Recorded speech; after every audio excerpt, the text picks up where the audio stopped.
When you were in Congress, you supported the Green New Deal. And in 2019, you said, quote, "There is no question I'm in favor of banning fracking." Fracking, as you know, is a pretty big issue, particularly in your must-win state of Pennsylvania. Sure. Do you still want to ban fracking? No, and I made that clear on the debate stage in 2020, that I would not ban fracking. As vice president, I did not ban fracking. As president, I will not ban fracking. Now, I want you guys to note how she's laying down the narrative here. She clearly says that she made it clear that she would not ban fracking. Not anybody else but herself. But listen to what she said during the VP debate against Mike Pence. What exactly would be the stance of a Biden-Harris administration toward the Green New Deal? You have 2 minutes uninterrupted. Sure. So first of all, I will repeat, and the American people know, that Joe Biden will not ban fracking. That is a fact. That is a fact. And I know what you guys are thinking. Maybe she said that she wouldn't ban fracking here too, but that's not the case. She was very transparent about it. Joe Biden won't ban fracking. Now, I understand that some might find that to be a small detail, but it makes a huge difference when you take language into consideration. This wasn't a small misstep, it was a blatant lie. And just to prove the point here, guys, this is what she really wants to say about fracking. This one is from a year prior to the debates against Mike Pence. There's no question I'm in favor of banning fracking. So, yeah, and starting with what we can do on day one around public lands, right?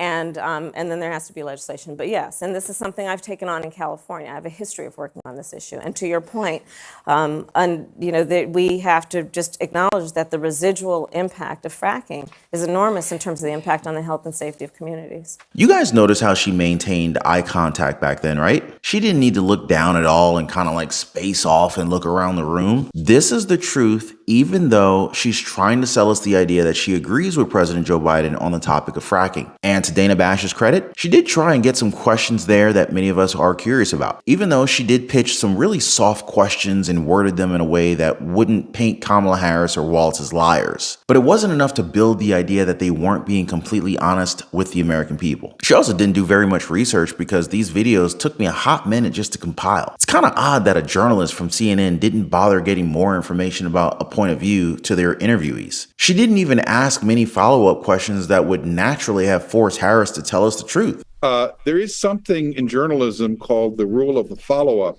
James, which is if the person you're asking the question of completely avoids the question, you follow up to try to nail them down. The thing that was missing from this, in addition to tough-hearted questions, was almost no follow-ups. But at least we got something, right? And it's not just the vice president. Even Governor Tim Walz had some spotlight here where he was ultimately asked about stolen valor and how he lied for years on his end. Governor Walz, the country is just starting to get to know you. I want to ask you a question about how you've described your service in the National Guard. You said that you carried weapons in war, but you have never deployed actually in a war zone. A campaign official said that you misspoke. Did you? Well, first of all, I'm incredibly proud. I've done 24 years of wearing the uniform of this country. Equally proud of my service in a public school classroom, whether it's Congress or the governor. My record speaks for itself, but I think people are coming to get to know me. I speak like they do. I speak candidly. I wear my emotions on my sleeves, and I speak especially passionately about our children being shot in schools and around guns. So I think people know me. They know who I am. They know where my heart is. And again, my record has been out there for over 40 years to speak for itself.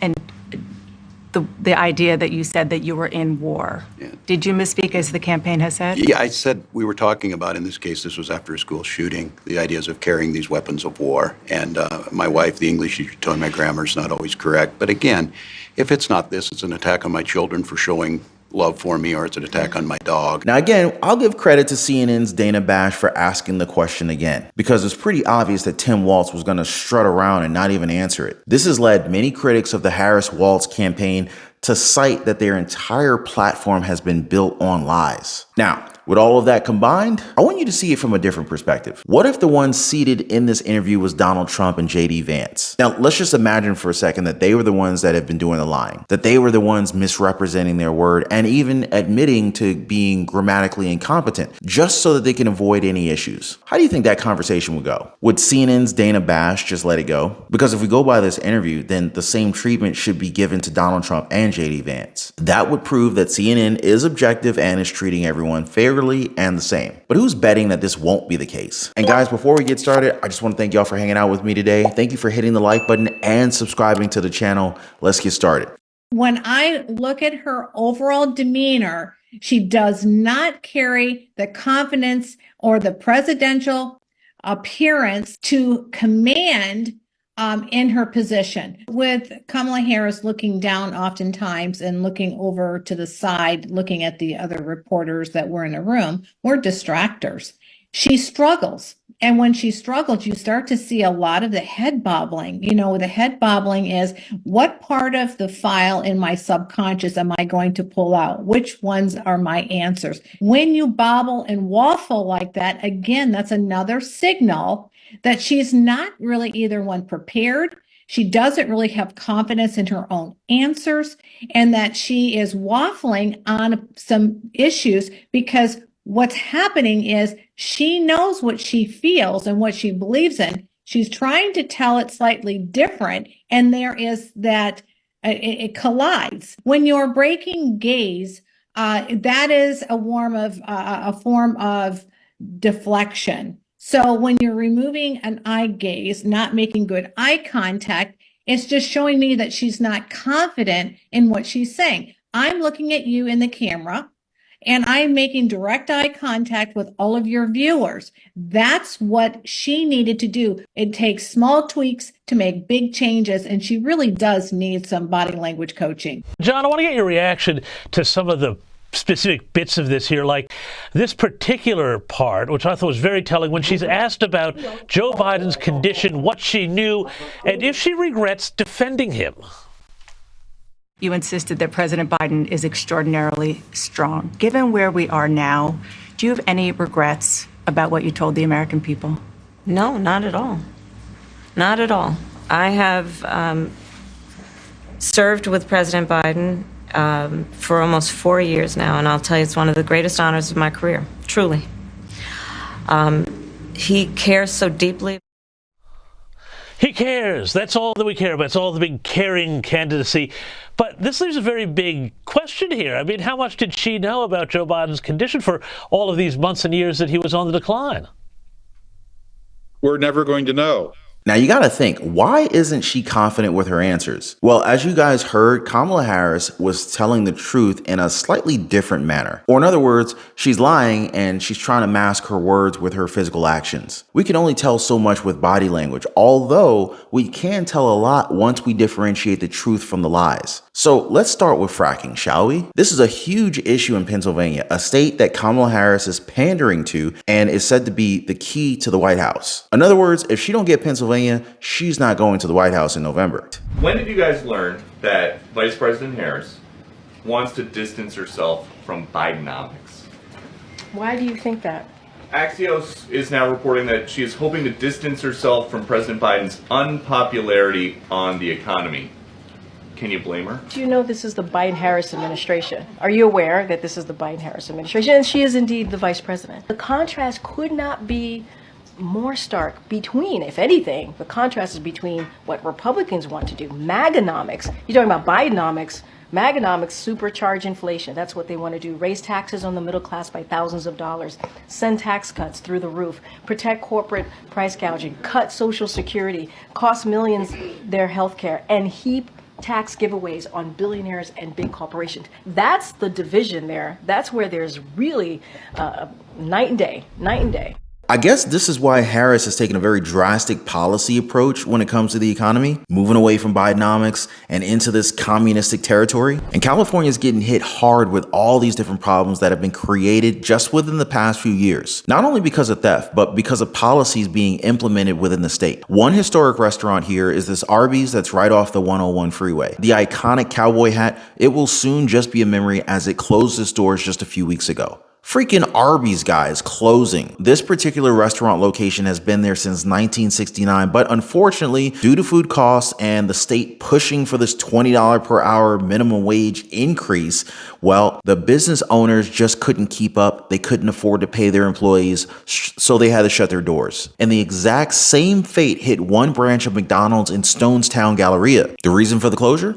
California's minimum wage policy. Now, I gotta admit, not every store is closing down. Some of them have just done what California's leadership didn't expect. They raised their prices. Wendy's, Burger King, Starbucks, and Chipotle have raised their prices by about 8% in California. How much is a Chipotle bowl where you guys live? Comment down below. And for those of you guys who shop at Starbucks, how much is a coffee, maybe a latte in your Starbucks? So I guess we can thank Governor Gavin Newsom for raising the prices of all these different restaurants and coffee shops indirectly. So why then are we hearing all of this optimism from the White House? As if they're doing something that's actually helping the American people, especially when it comes to these job numbers, right? Because we've been told that things aren't that bad and that keeping VP Harris in power will continue to make things better. Well, here's Fox News' Jesse Waters discussing the great economic strategy of the Biden-Harris administration. The American people smell a rat, and here it is. The Biden economic boom has never been a boom for Americans. It's been a boom for foreigners. The only reason we're not in a recession is because foreign-born workers are taking our jobs. Yesterday, the chair of the Federal Reserve said so himself. We've needed more people. Immigration moved up quite a bit over the last 2 years, and this is typically the Census Bureau does all this estimating. The Congressional Budget Office actually went and took a different path and talked to the people who work at the border and that kind of thing, and got a much higher estimate. The numbers are actually higher, and that actually explains what we've been asking ourselves, which is how can the economy have grown over 3% in a year where almost every outside economist was forecasting a recession? The Fed chair just confessed that Bidenomics is just a migrant job fair. There are actually 1 million less American citizens working today than there were in 2020. As the U.S. economy reopened after the pandemic, Biden's created 5 million migrant jobs. 5 million jobs, not for people born here, born somewhere else. Now, since we're on topic, guys, I did a previous video where I talked about the complete 180 of mainstream media when it comes to Donald J. Trump. None worse than what TV personality Oprah did to him. Straight up stabbed that man in the back. These two were incredibly close friends before Donald Trump decided to run for president. Now, guys, this is a must watch, so be sure to go over there right after this one. As always, appreciate you guys being here. Thanks so much for subscribing to the channel and for liking the video. I'll see you guys on the next one.